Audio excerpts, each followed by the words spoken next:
Ya se han ido identificando los genes que van a codificar la mayoría de estas proteínas y sus reguladores. Cada latido cardíaco normal se va a originar por el comportamiento electrofisiológico, altamente integrado de múltiples proteínas en la superficie y dentro de muchas células cardíacas. Bueno, el ritmo cardíaco desordenado puede surgir de influencias tales como va a ser la variación de, este, de los canales iónicos y otros genes, que podría ser la isquemia, la estimulación simpática o cicatrización de miocardio. También van a suprimir las arritmias al bloquear el flujo a través de los canales iónicos, estos específicos o mediante alteraciones de la función autónoma. Las arritmias pueden variar desde hallazgos clínicos incidentales y asintomáticas hasta anormalidades que van a amenazar la vida.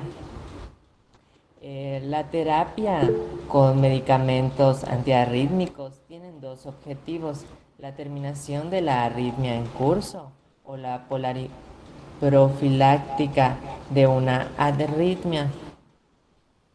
Eh, los, los medicamentos antiarrítmicos no solo pueden ayudar a controlar la arritmia, sino que también estos pueden causarla, incluso durante la terapia a largo plazo. Al recetar estos medicamentos es necesario pues excluir o minimizar los factores precipitantes, hacer un diagnóstico pues preciso del tipo de arritmias que tiene el paciente y pues que el médico también emite la prescripción que tenga o sea que sean los más recomendados para el tipo de arritmia que el paciente pudiera tener. Los principios de la electrofisiología cardíaca. El flujo de iones a través de las membranas celulares genera las corrientes que dan origen a los potenciales de acción cardíaca. Los factores que determinan la magnitud de estas corrientes individuales y su modulación por los fármacos van a incluir el potencial transmembranario, tiempo después de la despolarización o la presencia de ligandos específicos. La mayoría de los fármacos antiarrítmicos van a afectar a más de una corriente de iones y muchos van a ejercer efectos secundarios, tales como la modificación de la contractilidad cardíaca o la función autónoma del sistema nervioso. Em, la célula cardíaca en reposo, una membrana permeable de potasio. Los iones se van a mover a través de la membrana celular en respuesta a gradientes eléctricos y de concentración, y lo van a hacer no a través de la bicapa lipídica, sino que a través de canales o transportadores iónicos específicos, aproximadamente de 80 a 90 milivoltios negativos para el exterior. Este gradiente se establece mediante la bomba sodio-potasio ATPasa y cargas an, aniónicas fijas dentro de las células.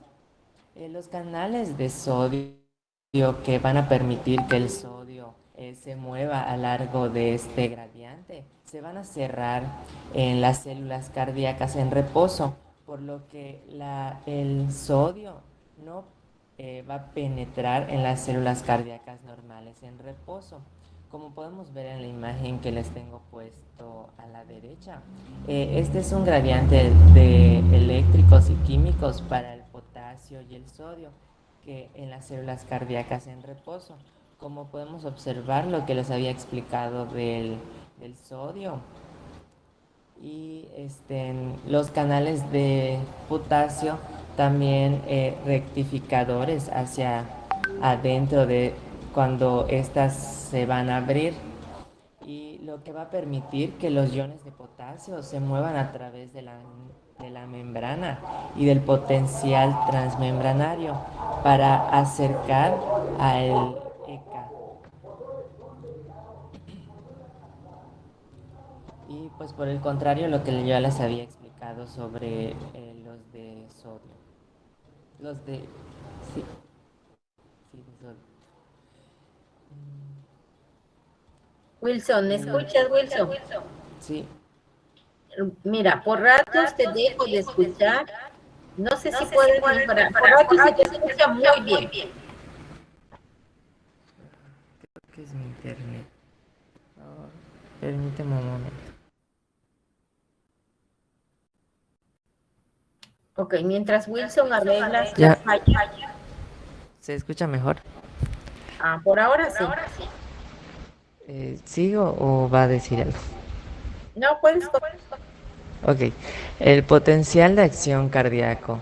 La corriente transmembranaria a través de los canales iónicos regulados por voltaje es el principal determinante de la morfología y duración del potencial de acción cardíaca.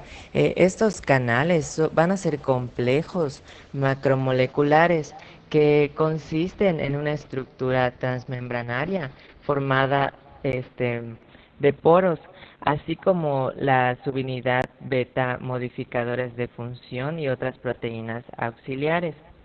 En respuesta a los cambios en el potencial transmembranario local, los canales iónicos van a sufrir cambios conformacionales, lo que permite o impide el flujo de iones a través del poro conductor a largo de su gradiente electroquímico, generalmente en forma dependiente del tiempo, voltaje o ligando.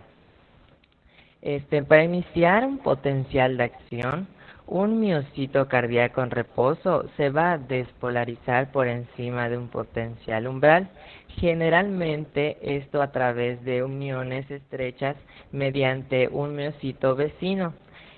Al producirse la despolarización de la membrana, las proteínas del canal de sodio van a cambiar su conformación de su estado cerrado al estado abierto, lo que permite la entrada de cada célula de hasta 10 iones de sodio y el movimiento de potencial transmembranario hacia el ENA. Este, a medida que la membrana celular se... Wilson, Enrique, ¿te regresas al anterior, por favor? Ok. Wilson, ¿quieres apagar tu micrófono un momentito? Es que hay eco. Bien, gracias.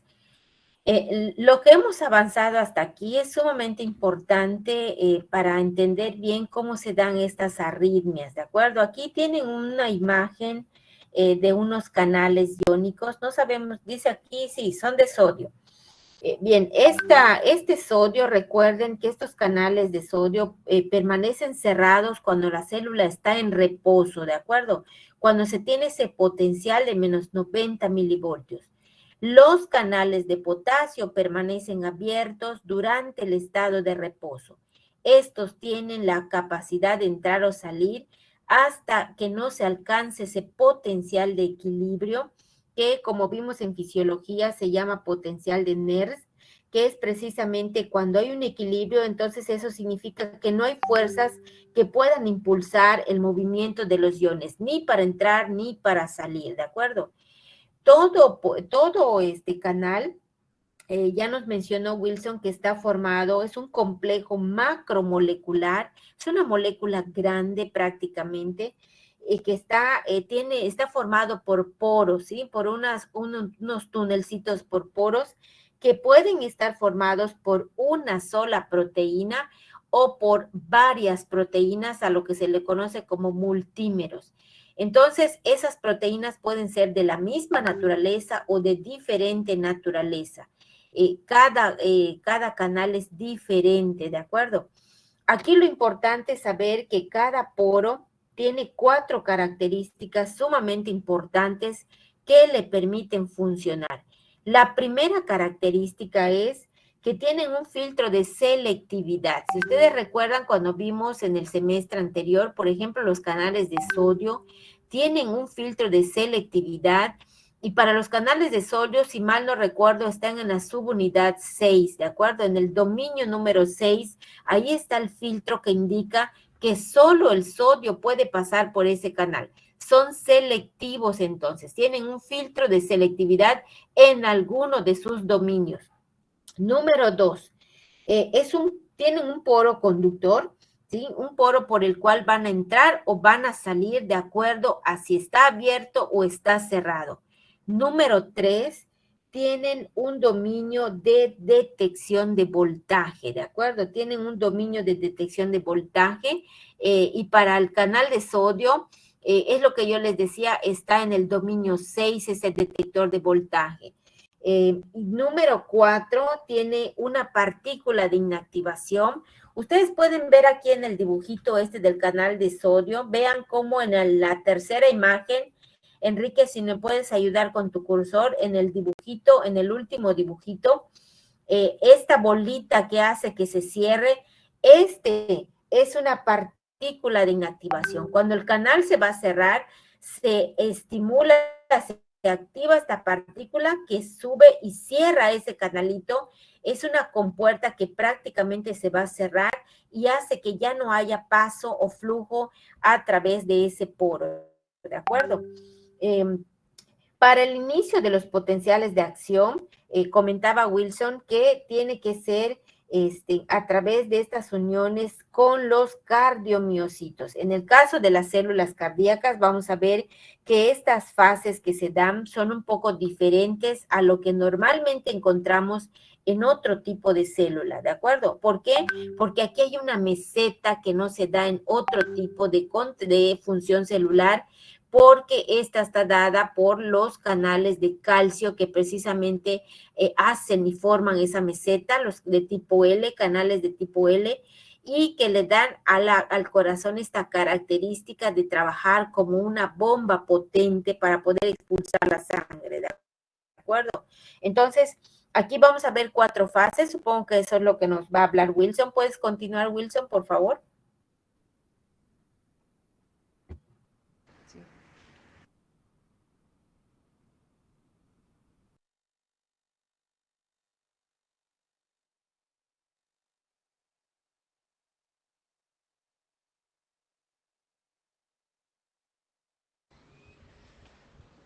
A medida que la membrana celular se repolariza, el potencial de membrana negativo va a mover las proteínas del canal de sodio de la conformación inactiva a cerrada, a partir de las cuales quedan disponibles nuevamente para abrir y despolarizar la célula.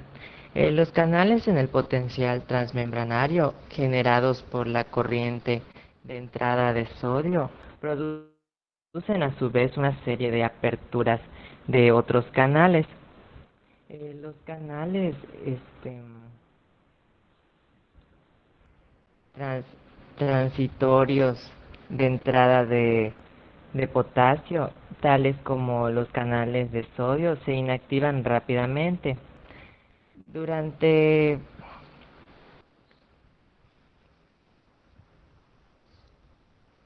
Durante la meseta que A ocurre, ver, Wilson, ¿me escuchas? sí, Primero dinos qué pasa. Creo que mejor apagas un momento tu micrófono. No sé qué pasa, pero hay un eco cuando prendes tu micrófono. Bueno, a ver, Enrique, si puedes agrandar ese dibujito que tiene Wilson acá, abajito, donde está no, en la siguiente diapo. donde está esta meseta, estas cuatro fases.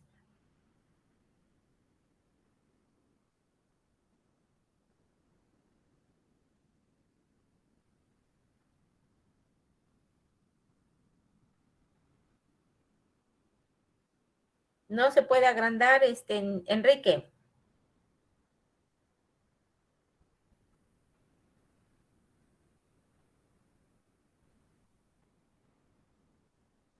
Bueno, mientras lo intenta Enrique. Aquí tienen una imagen exactamente, ya se nos movió, en donde están estas cuatro fases que corresponden al potencial de acción, a cómo esta célula muscular hace su función de contractilidad, ¿de acuerdo? Vean cómo en la fase uno, va a cambiar de -90 y va a subir hasta lograr la despolarización. Esa fase uno corresponde precisamente a la entrada a la despolarización, que es cuando se abren los canales de sodio, ¿de acuerdo? Esto nos va a dar la pauta, la señal para la despolarización cuando entran cargas positivas y cambia ese -90, llega hasta a -65, ya habrá cambiado, ya habrá subido a la positividad unos 20 o 30 milivoltios y entonces viene lo que es el potencial de acción. Entonces, repito, ese número uno que va formando esta imagen es la despolarización que está dada por la apertura de los canales de sodio. La fase número 2, ahí tienen los numeritos, la fase número 2 está dada, perdón, la fase cero es la despolarización, ¿de acuerdo? Aquí me equivoqué, es la despolarización. La fase número uno corresponde a la entrada de los canales de calcio. Repito, la fase cero es la fase de la despolarización cuando se abren los canales de sodio. La fase uno corresponde a la apertura de los canales de calcio cuando el calcio que también tiene carga positiva va entrando y va haciendo una prolongación de esa contractibilidad, lo cual es importante para las células del músculo del corazón. Entonces, es precisamente la que va formando esa meseta en la fase uno cuando entran los canales de calcio y en la número 2 se forma la meseta. Ustedes vean cómo se prolonga esta contracción y es precisamente esta que corresponde a la fase 2, la fase de meseta, repito, está ocasionada porque permanecen abiertos esos canales lentos de calcio. La fase número 3, donde está el numerito 3, allá empieza la repolarización. Recuerden que la repolarización está dada cuando se abren los canales de potasio, entonces empiezan a salir cargas positivas, pierde cargas positivas la célula y se va a repolarizar nuevamente, va a volver a quedar a -90 y es esa fase 4 cuando ya logra estar en esa fase de reposo nuevamente, ¿de acuerdo? En esta fase de reposo ya puede la célula tener un nuevo estímulo y volver a despolarizarse y volver a hacer otro potencial de acción. Entonces, estas son las cuatro fases que corresponden a la célula a una célula cardíaca que está en contracción, ¿de acuerdo? Puede seguir, Wilson.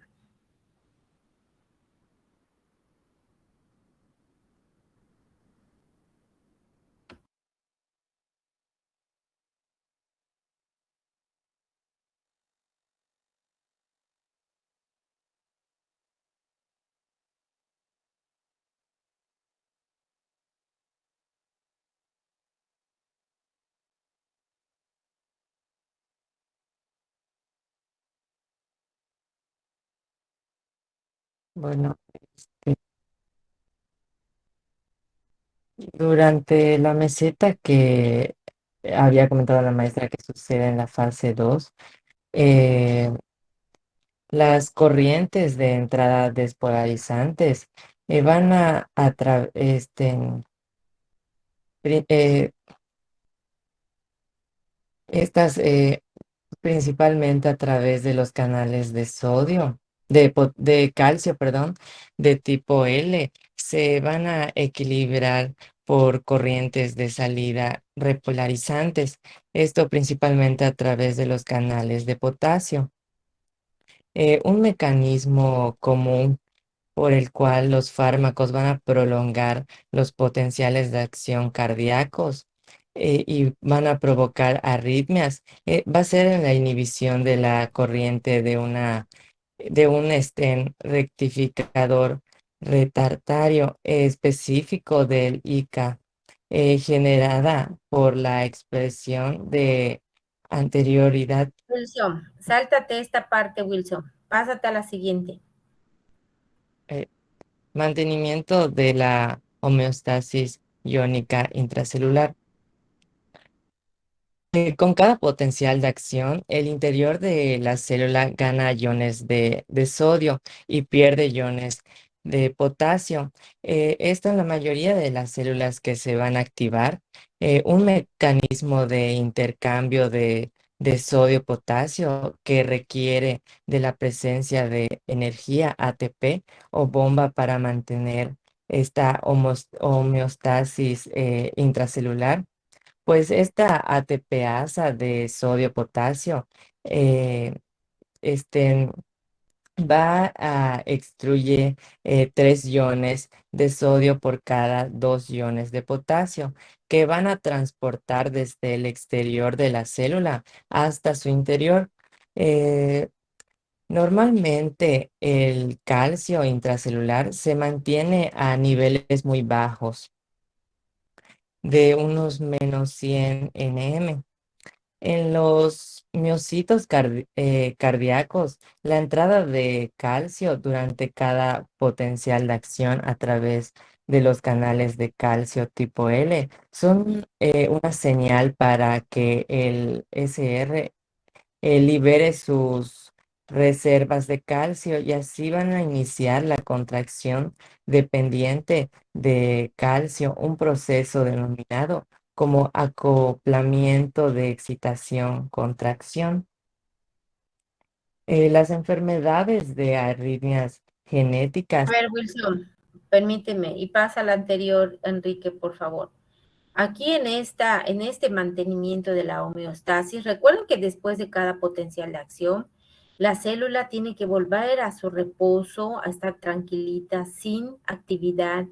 ¿Quién se encarga de mantener este flujo de iones de tal manera que vuelva a recuperar lo que perdió? ¿Sí? Y quede otra vez tranquila? Aquí funcionan tres cosas importantes. Uno, tiene que estar en funcionamiento continuo la bomba sodio-potasio ATPasa, aquella bomba que restablece este gradiente en reposo, que es la que va a sacar 3 moléculas de sodio y va a meter 2 moléculas de potasio, ¿de acuerdo? Esto funciona de manera permanente y esto evita que la célula se hinche, se estalle y en general se encarga la más importante para mantener esta homeostasia en el interior de la célula. Número 2, ese calcio, que gracias a ese calcio se dio la contractibilidad de esta célula cardíaca, tiene que quitarse, alguien la tiene que quitar del interior de la célula. Entonces, ¿cómo es que hubo calcio en el interior de la célula? Recuerden que el calcio entró de afuera adentro gracias a los canales de calcio y también se liberó el calcio dentro de la misma célula, donde estaba guardado en el retículo endoplásmico. Es este SR que tiene puesto aquí Wilson. Entonces, ese retículo endoplásmico sacó su reserva de calcio al interior del citosol, en el citoplasma, para que pueda ayudar a esa contractibilidad. Una vez que pase la contracción y para mantener esa homeostasia, que no haya una contracción sostenida de manera incontrolable, ese calcio se tiene que quitar de allí. ¿Cómo lo hacen? El retículo endoplásmico tiene que volver a guardar ese calcio que sacó y también el calcio que entró de afuera adentro tiene que salir, ¿de acuerdo? Tiene que salir a través del transportador, el mismo que saca el sodio también va a sacar al calcio. Entonces tiene que salir el calcio y tiene que guardar esa reserva en el interior del retículo endoplásmico. Entonces estas tres funciones se tienen que dar para mantener esa homeostasia dentro de la célula. ¿Hasta aquí quedó claro?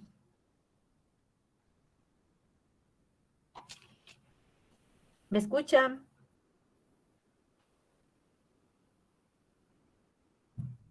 ¿Me escuchan todos? Sí, doctora. ¿Correcto? Vamos a continuar, Wilson, por favor.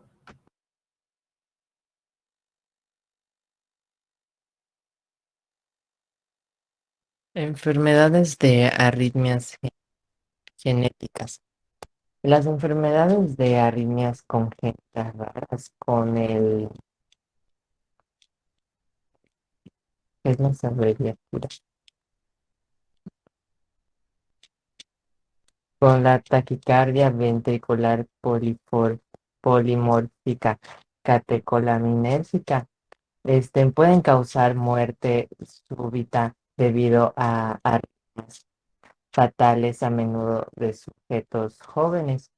La identificación de genes de enfermedades no solo ha resultado en una mayoría atención a los pacientes afectados y a sus familiares, sino que pues también ha contribuido de manera significativa a comprender del potencial de acción normal, los mecanismos de las arritmias y las posibles fármacos blanco arrítmicos.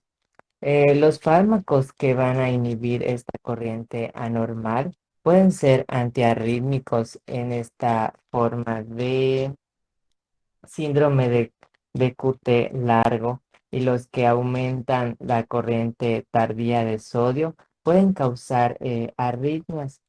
Los inhibidores pueden incluir solo antiarrítmicos tales como mechiletina o flecainida,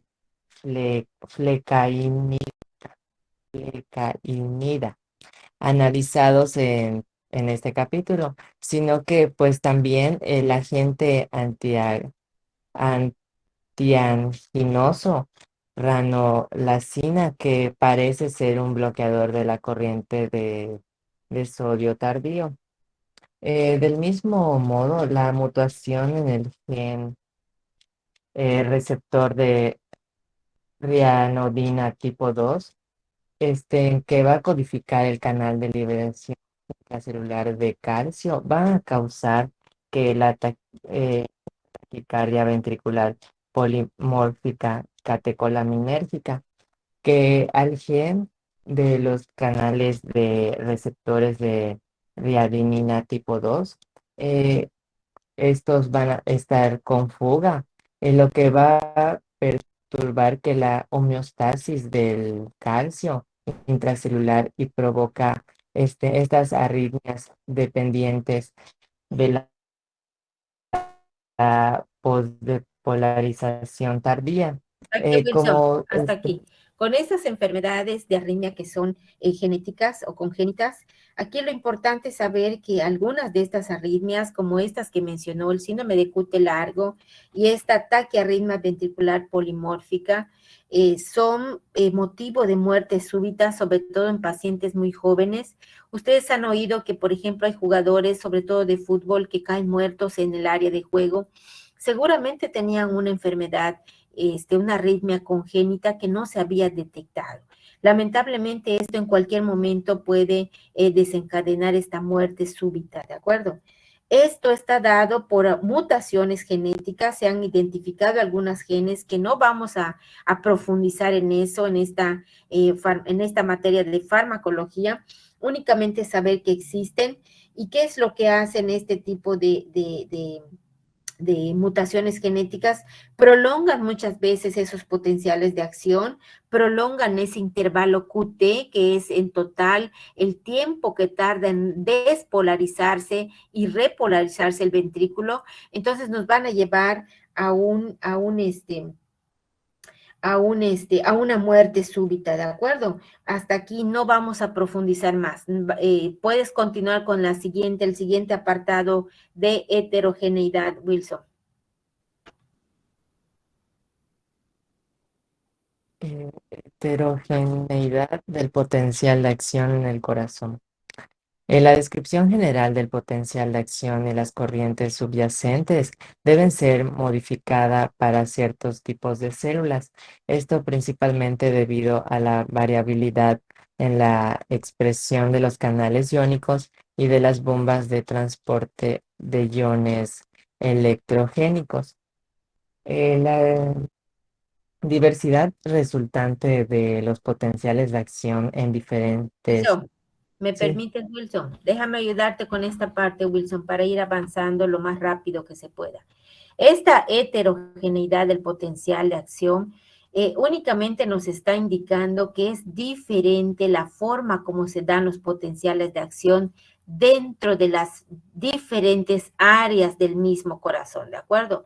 No es lo mismo el potencial de acción en las aurículas, en los ventrículos, en el sistema de conducción, no son los mismos, no se dan de la misma manera. Ejemplo, eh, en el sistema de conducción, ese que está formado por el haz de His y las células de Purkinje, los potenciales de acción son más largos, ¿de acuerdo? ¿Por qué? Porque necesitamos que aquí haya una mayor velocidad de conducción. Aquí, ¿qué es lo que pasa? Las corrientes de sodio son mucho más grandes, son mayores que en el resto del corazón. Ese es un ejemplo de diferencia. Heterogeneidad significa heterodiferente, diferente forma en cómo se dan los potenciales de acción. En las células de las aurículas, estos potenciales de acción son más cortos que en los ventrículos, ¿de acuerdo? Y esto es totalmente comprensible cuando sabemos el trabajo que hacen las aurículas y el trabajo que hacen los ventrículos, que tienen una mayor duración y mayor fuerza. Entonces, repito, en las aurículas los potenciales de acción son más pequeños que en los ventrículos. ¿Qué es lo que pasa? En los ventrículos tenemos mayores corrientes de repolarización. Entonces, por eso se dan estas diferencias.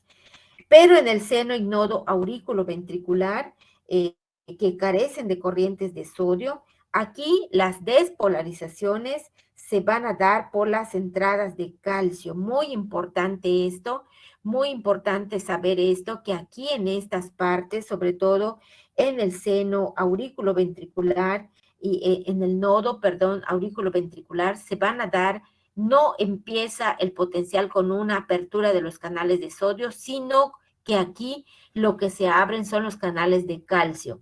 Esto es importante si recordamos el trabajo que hacen los bloqueadores de los canales de calcio, como del tipo del verapamilo, que tienen una mayor preferencia para hacer una disminución en la frecuencia cardíaca, porque lo que hacen es bloquear los canales de calcio.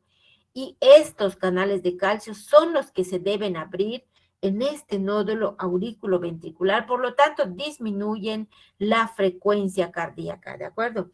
En el nodo sinoauricular, que prácticamente es el marcapaso del corazón, aquí hay descargas espontáneas mucho más rápidas, lo cual es comprensible si recordamos que este es el que desencadena, es el que marca la pauta de la frecuencia cardíaca. Entonces, también es importante mencionar que hay algunos canales que se van a activar solo en situaciones o condiciones de enfermedad, en condiciones patológicas, como cuáles. Hay algunos canales de calcio de tipo T, no de tipo L, que se van a activar en algunas patologías, por ejemplo, en la hipertensión arterial se activan estos canales de calcio de tipo T. Hay algunos canales de cloro y de potasio que también se van a activar, sobre todo cuando hay momentos de isquemias, como la cardiopatía isquémica. Entonces, esto también es importante porque los fármacos van a actuar en los diferentes canales iónicos que estamos viendo, ¿de acuerdo? Y creo que esto es lo más importante con esta heterogeneidad de los potenciales de acción en el corazón, Wilson. Así que puedes continuar con la siguiente. Si hubiera alguna duda, me comentan.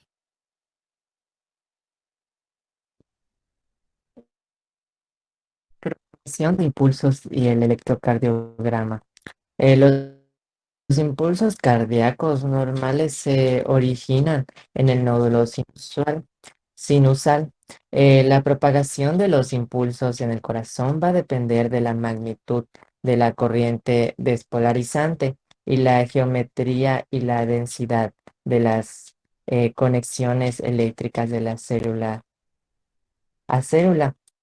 La célula cardíaca son relativamente largas y delgadas y van a estar bien acopladas a través de proteínas de unión de huecos con sus extremos, mientras que la unión de brechas laterales van a ser más dispersas.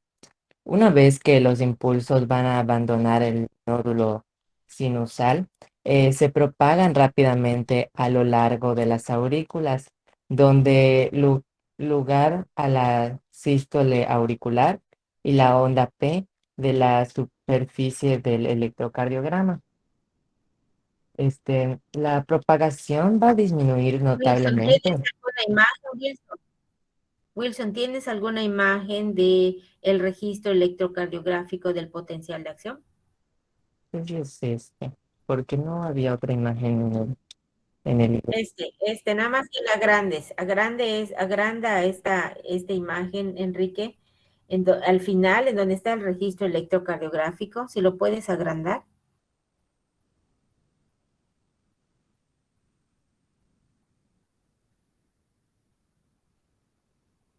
A ver, mientras lo logra Enrique, te voy a ayudar un poquito con esto, Wilson, por favor.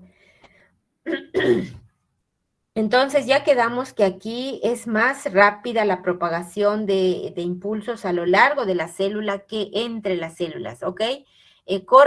Ándale, córrelo un poquito que se vea bien em, donde están los nombres de las ondas, al revés. Vete para la derecha. Ándale, por ahí, un poquito más. Ahí, justamente ahí, correcto. Gracias. Entonces vamos a ver cómo el sistema de conducción va de la siguiente manera. Acuérdense que el nodo sinoauricular, ese que está en la aurícula derecha, casi junto donde desemboca la aorta, perdón, la vena cava superior, ahí está el nodo sinoauricular, que es el marcapaso del corazón. Ahí empieza el estímulo. Acuérdense que estas células son automáticas, tienen automaticidad, ¿de acuerdo? Entonces ahí empieza el estímulo que va a continuar, se va a propagar a las aurículas. En las aurículas hay una despolarización y esa despolarización está representada aquí. Enrique, ¿me ayudas con tu cursor? Es exactamente la onda P en el electrocardiograma. Esta es la despolarización de las aurículas, ¿de acuerdo? Esta transmisión de impulsos continúa de las aurículas, pasa al nodo aurículo-ventricular y de ahí va a pasar al sistema de conducción. Entonces, este sistema de conducción que está en donde ya sabemos que las corrientes de sodio son más largas, ¿sí? Tienen una conducción más rápida, va a pasar al sistema His-Purkinje, al sistema Haz de His y las células de Purkinje, y donde van a llevar la conducción a todo el ventrículo, primero en el endocardio y después a todo el ventrículo, de tal manera que va a haber una despolarización ventricular. Entonces sigue inmediatamente este complejo QRS, este complejo que está formado por la letra Q, R y S, este pico alto que hace, es precisamente la despolarización ventricular, ¿de acuerdo? Seguimos con la onda T, que corresponde a una repolarización de los ventrículos. Por lo tanto, Enrique, si me ayudas, todo este complejo que se llama, QT, que va desde la Q hasta la T, significa tanto la despolarización como la repolarización de los ventrículos. Este complejo QT, cuando se quiere valorar en el electrocardiograma si hay una arritmia, es el que nos va a dar la pauta si hay o no hay una arritmia. Es uno de los más comunes, ¿de acuerdo? Este complejo QT es el que se asocia, por lo tanto, a una producción o un origen de las arritmias. Entonces, pues todo va a depender de la frecuencia cardíaca. Si el paciente tiene una frecuencia elevada, este intervalo QT va a estar muy acortado, es obvio, y si se tiene una frecuencia cardíaca bastante baja, pues este complejo QT va a estar bastante largo en condiciones fisiológicas y también este complejo QT es el que se presenta cuando hay muchos fármacos que producen arritmias, como este dichoso Torsades de Pointes, que la presentación de un complejo QT bastante anormal causado por muchos fármacos. Esto nos está indicando la presencia de alguna arritmia, de alguna taquiarritmia, que es lo más común. Y otra cosa que debemos tomar en cuenta es ese intervalo PR. Si nos ayuda Enrique, esta medida de la P hasta que termina la R, normalmente en el electrocardiograma representa un retraso fisiológico del estímulo que viene precisamente de las aurículas a su paso por el nodo aurículo-ventricular hasta los ventrículos. Significa que hay un pequeño retraso en esa estimulación y es lo que le da tiempo a los ventrículos de prepararse y hacer una sístole bastante efectiva. Esto significa que mejora, por lo tanto, se optimiza más ese gasto cardíaco gracias a este pequeño retraso fisiológico de conducción de las aurículas hacia los ventrículos, ¿de acuerdo? Entonces, básicamente ese es el registro electrocardiográfico de una despolarización, de un potencial de acción de la célula del músculo del corazón, ¿de acuerdo? Entonces, de aquí es lo más importante. Podemos continuar, Wilson, con el siguiente apartado.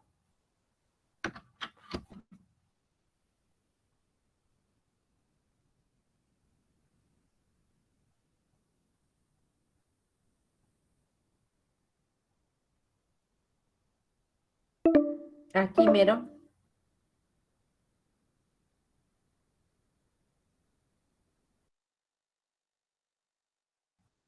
Sí. Puede seguir, Eh, Wilson. sí, la refractarie- refractariedad y falla de la conducción. Si en las células auriculares, ventriculares y de Purkinje se produce una reestimulación muy temprana durante la meseta de un potencial de acción, entonces no hay canales de sodio para abrir ni corriente de entrada y tampoco se va a generar nuevos potenciales de acción.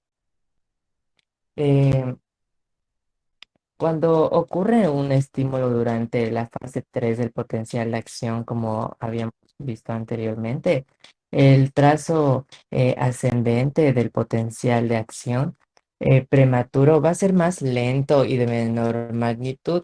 La magnitud va a depender del número de canales de sodio que se van a recuperar de la inactivación, lo que a su vez va a depender del potencial de la membrana.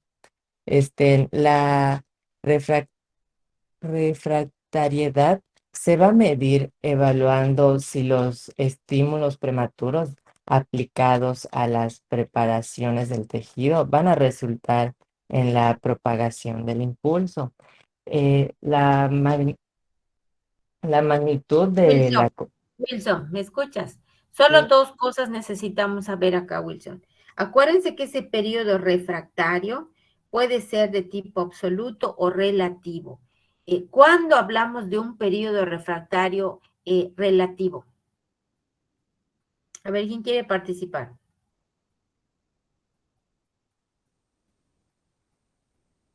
¿Cuándo hablamos de un periodo refractario relativo?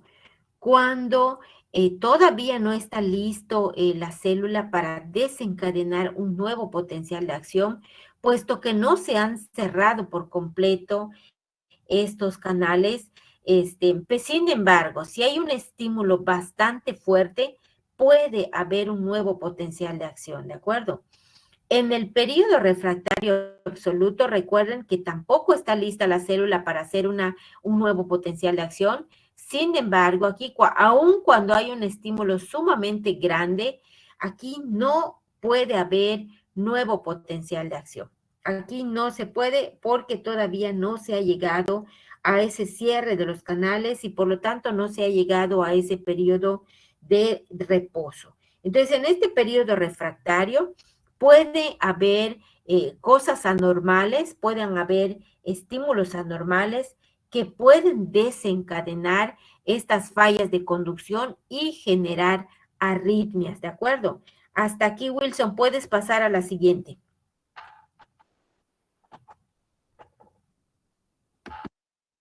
Pasando a mecanismos de las arritmias cardíacas, una arritmia perturbación de la sección normal de iniciación y propagación de los impulsos. La falla en la iniciación de los impulsos en el nódulo eh, sinusal puede dar lugar a las arritmias cardíacas lentas, mientras que la falla en la propagación normal de los potenciales de acción, pues desde la aurícula al ventrículo resulta en la caída de los latidos. Los ritmos cardíacos anormalmente rápidos, que viene siendo la taquiarritmias, son problemas clínicos comunes que pueden tratarse con medicamentos antiarrítmicos. El automaticidad mejorada. La automaticidad mejorada puede ocurrir en las... A ver, Wilson, aquí, permíteme, Wilson. Ya nos definiste qué es cómo se define una arritmia, ¿de acuerdo? Es la alteración en la secuencia normal de iniciación o propagación de impulsos, ¿de acuerdo? Entonces ya vimos que hay fallas en la iniciación de impulsos, sobre todo en ese nodo sinoauricular, que es el marcapaso, que nos puede llevar a bradiarritmias o a taquiarritmias. Ya vimos cómo una falla en la propagación de las aurículas a los ventrículos puede llevarnos a un bloqueo, ¿de acuerdo? A una caída básicamente del latido. Y ya en general hay tres mecanismos por los cuales se producen estas arritmias, Wilson. Eso es lo que no nos comentaste. Hay tres mecanismos por los cuales se van a generar estas arritmias. Número uno, la automaticidad mejorada, que es esta de la que nos vas a hablar ahorita. Número dos, de la automaticidad desencadenada. Y número tres, de los reingresos de impulsos. Ahorita vamos a ver de qué se trata cada una. Entonces, ahora te escuchamos con esta automaticidad mejorada, Wilson. Bueno, esta puede ocurrir en las células que normalmente muestran despolarización diastólica espontánea, el seno y los nódulos eh, auric- auriculoventricular y el sistema de East-Purkinje. Eh, la, la estimulación adrenérgica beta y la hipocalinemia y el estiramiento mecánico de las células del músculo cardíaco van a aumentar la pendiente de lo que viene siendo la fase 4 y así van a acelerar lo que viene siendo el ritmo del marcapaso, mientras que la acetilcolina va a reducir lo que va a ser la frecuencia del marcapaso, tanto mediante la disminución de la pendiente como ay, la hiperpolarización. Cuando los impulsos se van a propagar desde una región de automaticidad mejorada, normal o anormal, para excitar el resto del corazón, se pueden producir arritmias más complejas resultantes de la inducción de la reentrada. Esto es lo que viene siendo la automatización mejorada. Y Ok, pasando, antes de que siga la reentrada y a la que te faltó ponernos ahí la la desencadenada, pero bueno, vamos a hablar ahorita de la automaticidad mejorada. ¿Qué les viene a la cabeza cuando escuchan automaticidad mejorada? Es una automaticidad exagerada, ¿sí? Para que les quede más claro. Es cuando esto, pues es más fuerte de lo normal. Normalmente esta automaticidad se da en células que tienen pues una despolarización espontánea. Normalmente, ¿dónde se tiene esta automaticidad espontánea? Pues en el seno y nodo auriculoventricular y en todo el sistema de conducción His-Purkinje, ¿de acuerdo? Esas dos tienen su automaticidad pues espontánea. Sin embargo, vamos a ver que hay algunos estímulos como la estimulación simpática, cuando el estímulo simpático estimula a esos receptores beta adrenérgicos que están sobre todo en el corazón, los beta 1, la hipocalemia, los niveles bajos de potasio. Vean cómo una hipocalemia puede desencadenar, ¿qué cosa? Arritmias, ¿de acuerdo? La hipocalemia, el estiramiento mecánico del corazón, como cuando uno hace mucho ejercicio, nos van a dar un aumento en la frecuencia cardíaca. Y esto ustedes ya lo saben. Saben que el sistema simpático, cuando estimula los receptores beta 1, va a terminar en una taquicardia, ¿de acuerdo? La hipocalemia también nos puede llevar a una taquicardia y el ejercicio también nos puede llevar a una taquicardia. Vean por otro lado cómo la acetilcolina, que es el neurotransmisor del sistema parasimpático, nos puede llevar a todo lo contrario, a una bradicardia, ¿de acuerdo? A una disminución de la frecuencia cardíaca. Entonces, también se puede producir alguna arritmia en sitios en donde normalmente no se tiene esta actividad de espontaneidad. En sitios que normalmente no son, sí,